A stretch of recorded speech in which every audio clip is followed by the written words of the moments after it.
Hello, I'm Jyotirmoy Sundi. I'm going to talk about reinforcement learning and how to scale RHLF-based systems for distributed learning across multi-GPU environment. There's a lot of improvements you can see recently in the models, either the Sonnet models or the OpenAI models, where they have done a lot of instruction-based RHLF-based models, which continuously improves the performance of these models. And I'm going to talk about the challenges there and also the core capabilities that are being used to build these platforms and systems.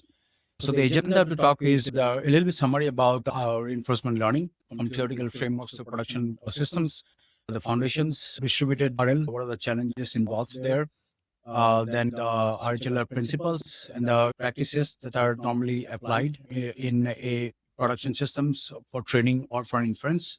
The cloud native architectures, mostly these systems are trained on Kubernetes with multi-GPU setup with proper networking using NVLink. And I'll also talk about some of the scaling frameworks that I've used, so mostly on Impala, really, Lightning AI, Deep Speed, some of the modern frameworks that are being utilized, and the challenges of monitoring and deploying these pipelines at scale. So reinforcement learning, the previous version of RL-based systems came from MDP. It's called Markov Decision Process, where it was more of a sequential-based learning algorithm, where it can maximize the cumulative reward at each step. But with deep RL, deep neural networks now, there's transformer-based networks. It can learn deep processing power, how the input gets transformed is it's more sophisticated with the transformer-based networks compared to just a sequential process in MDP. So it can learn much more sophisticated functions and multimodal, either be text, image, or video or audio. So the foundations of distributed reinforcement learning it can be either done in a multi-node, multi-pod system where there'll be a main server which will accumulate all the weights as the system learns throughout each epoch and each batch.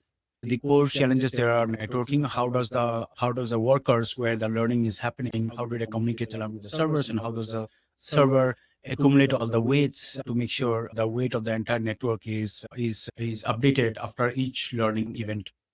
Now, there are different kinds of loss functions and policy optimization algorithms that will be applied, like PPO or GRPO, DDPO.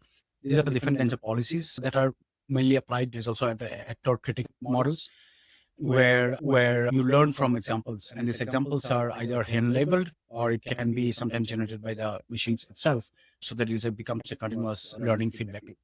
So learning can happen in multiple ways. One is the most common is from human feedback, and that is called supervised fine tuning, where you have a pre-trained model that you train on a large cluster, but then on top of that, then you have to fine tune it based on your own instructions, which are a basic set of questions and answers for LLMs. For vision models, it can be the image and the labels itself. So these are human labels, and these are created by experts in specific domains. For example, doctors or physicians or math Olympiads. They create this very high quality data set that can be used for supervised fine tuning, and that improves the performance of these models. So to train this data at scale, you have to also make sure you have a reward model or reward function defined so that the entire network can optimize for that reward function. The policies that you can apply for achieving the reward functions are, like, PPO is one of them, as I mentioned. There's also DPO and GRPO. And all these policies depends on a data. Like, some of the policies can do much better than the others, depending on the type of the data set and the reward functions you have defined. So you need to be very careful in defining the reward functions, because there are challenges involved. There are reward hacking. If the functions are not defined properly, the model might try to do, if you can hack the reward function, and it might lead to consequences which are not desirable. So distributed implementation of RHLF, there is one of them. Most of them are trained on different kinds of large Kubernetes clusters, and there are different kinds of frameworks. Each of them has their own advantages and disadvantages. But the most common is data parallelism and model parallelism. Data parallelism meaning the same model weights is distributed across all the pods in the cluster, and the data, if it's very large size, it gets split across those nodes, and the learning happens in each the individual pods, which are then accumulated, and the workers which learns after each batch, it sends the weights back to the server, and the server accumulates those weights, and the neural network weights are updated and is sent back to the workers. There is gradient accumulation strategies. There are various kinds of accumulation strategies that can happen on the server pod, which is the main pod, which is monitoring all the training and learning across all these worker pods. And you also have to make sure the models are checkpointed because some of this training can take a long time to train, weeks to train. And sometimes you don't want to restart the training after let's say 50% of the training is done. You want to make sure that it can restart from the checkpoints so that it can minimize the compute resource that is needed for the entire training process. Human feedback collection is one of the other challenges. So we have like human feedback. Sometimes the feedback loop can be very long. So depending on the use case, some feedback loops are faster to collect. Some feedbacks can take up to months to collect. So normally, generally, there is a lot of companies like Scale AI and Marker and few others which helps creating this kind of labels based on human feedback. And if you create millions of examples, these examples then becomes a data set for training RHLF models at scale. And you can control the quality and also make sure the evaluation systems that you have are in line with the controls and the quality that you want to achieve after training, so that when it goes to inference, it can really highly perform compared to the previous models. The different kinds of cloud native architectures for distributed RL. I'll talk more about it. There are different kinds of frameworks that are there, but most of this is run on top of Kubernetes orchestrating all the pods of the resource management, the compute management, failover, recovery based on the checkpoints, replay buffers based on the actor critic paradigm, the stateful management of memory as well as the data. It can be in terms of sometimes in terms of terabytes. So all this state management has to be done and in a proper way so that it can restart or it can communicate the states across all these training pods for a consistent and reliable training run. Network optimization is another very important thing. Your network needs to be really optimized for this multi-GPU training. And NVIDIA has NVLink, which is really provides a highly optimal network so that the multi-GPU communications can be done at scale. And there are a lot of improvements that are going on for low latency communication across multi-GPUs so that it can reduce down the compute time when the data and state gets passed across these pods. There are different kinds of frameworks. Impala is one of them, Raylib is another, DeepSpeed is another. So there are different frameworks available, and each of these has their own pros and cons. And depending on the use case, you can decide what framework you want to use for multi-GPU RL-based trainings. Raylib is used if you have, it gives a lot of advantages of the components. There's some readily available components and metrics. It gives you the metrics of how the training is going like quickly out of the box. DPSP is another one, which is normally used for very large scale transformer networks when you cannot fit the model in one GPU. Like the model needs to be distributed, the model itself needs to be distributed across multiple GPUs. So the learning happens across multiple pods and not just one pod. So we have for very large networks, you cannot have the entire model load in one pod. In that case, you need to have the model itself distributed across multiple pods, and the learning happens in a distributed way across all these pods from one part of the network to another part of the neural network. This is the example of GPU scheduling. K8 themselves don't by natively do the GPU scheduling. NVIDIA has device plugins, so you need to install them as part of the pod setup. And you can say, okay, how many pods, how many GPUs you want in one pod. Normally 4 is the number, but you can also go up to 8, depending on the resources that you have. And the distributed training frameworks where the training is actually happening. There are some of the things that I already mentioned. This Horrorboard is there, PyTorch DDP is there for data parallelism. There's DeepSpeed, which is from Microsoft. There's RayTrain, which is from Anyscale. And Qflow also provides PyTorch jobs and TF job operators where you can use them for distributed training.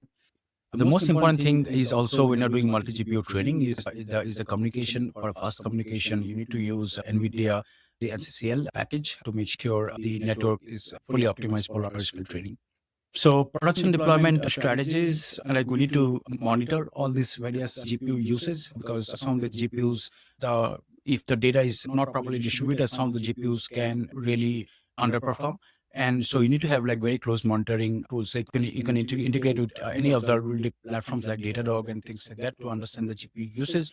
And this needs some trial and error on understanding what is the right data distribution and sharding of the data that needs to be done so that all the GPUs are maximally utilized. And there's no like imbalance or high imbalance in terms of utilization of the GPUs when you're doing a distributed training. There are things like safety mechanisms for circuit breaker patterns for unstable policies. If there are pods that goes down, you need to have a failover and high reliable, like robust failover mechanisms, so that if a pod goes down, it does not break the entire training. It can recover from the specific checkpoint where it failed, and it can take it up from there, and then the entire training across the cluster can still continue. So it needs very optimal monitoring in terms of all the utilization across GPU, CPU, your network across the cluster, so that you have a good understanding about the utilization across when the training is happening, and you can optimize based on bottlenecks that you see.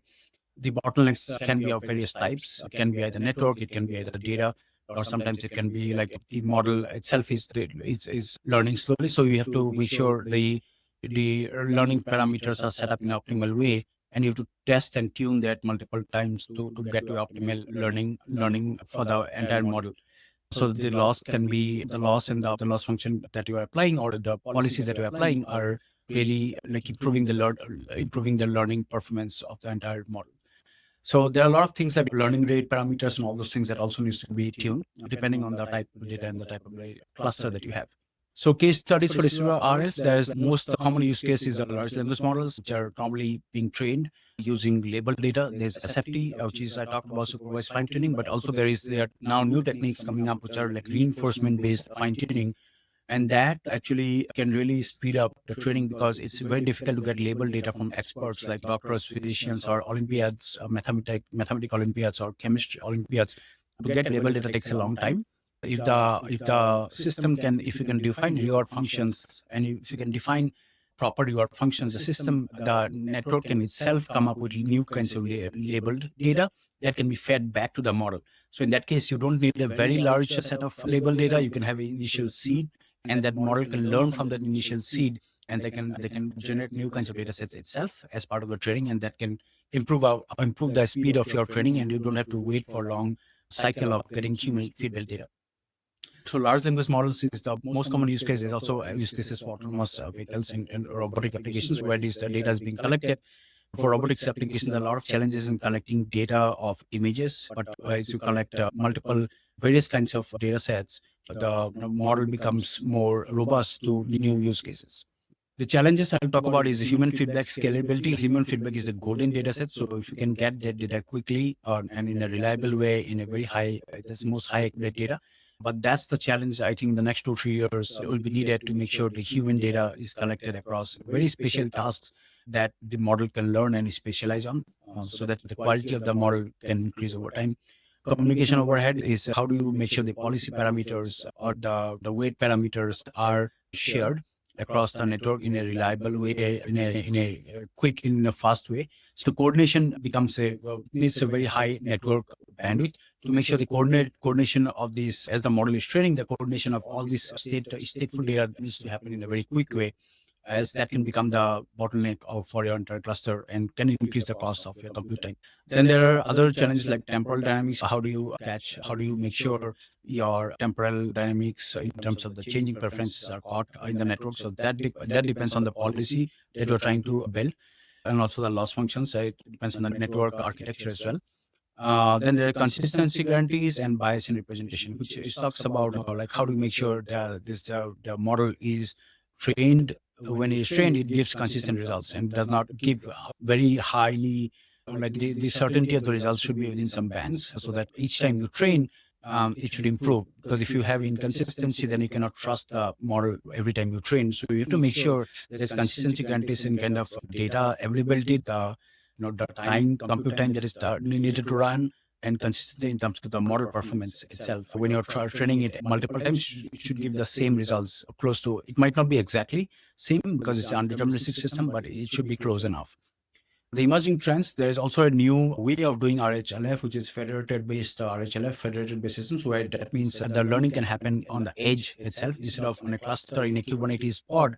You can also do learning directly on the edge devices. There can be millions of edge devices where that can be the data that's collected, and the training happens. Some of the training can happen directly on the devices for privacy preservation, and then the devices then sync their learning the weights to a central server, which accumulates all the learning parameters, and then it merges it, and then it can send it back to the devices, so that you don't have to need to have a like very large training every time. Some of these continuous learning can happen on the devices on the edge itself. So that's a federated learning approach. There's a lot of research going on that area itself. Then there's multimodal, which is like image, audio, your text, video, and all those other things. There's automated feedback-based learning where you can collect the data automatically, and there is a lot of promise. A lot of companies are seeing where feedbacks are collected within the product itself, and either good or bad, and that can be used. And those labels that are collected from the product itself are then used either as a part of the training process while you're doing fine tuning with your instruction based fine tuning with RHLF, or some people use that as part of the RAG application itself, where those feedbacks are used as part of the prompt, and then when they call the LLMs, those feedbacks are given as references for chain of thought reasoning. So the path forward, there is still a lot of work to do. I think that the way to do distributed RHLF, there are a lot of frameworks out there. But the most challenging part, I think, is right now the data collection part from researchers, engineers, like coders, or doctors, as physicians, or teachers, or any profession, any domain. So we need lots of data, I think high quality data that needs to be collected so that the model can be trained with reinforcement learning with human feedback. And this feedback data are the specialized data gets collected. So that getting that at scale across all the people in the world, let's say 1 billion people, that can really improve the new versions of models that are coming out. Now, that might not be always possible to get. So that's why I think the reinforcement-based fine-tuning might be one of the new ways where with custom reward functions can be the new way where the model itself generates new kinds of data and hypotheses that can be used for training. But that's a lot of research going on in this area as well right now. So that's it. Thank you so much for listening to me. I would love to get any questions and answer them as needed based on my experience so far.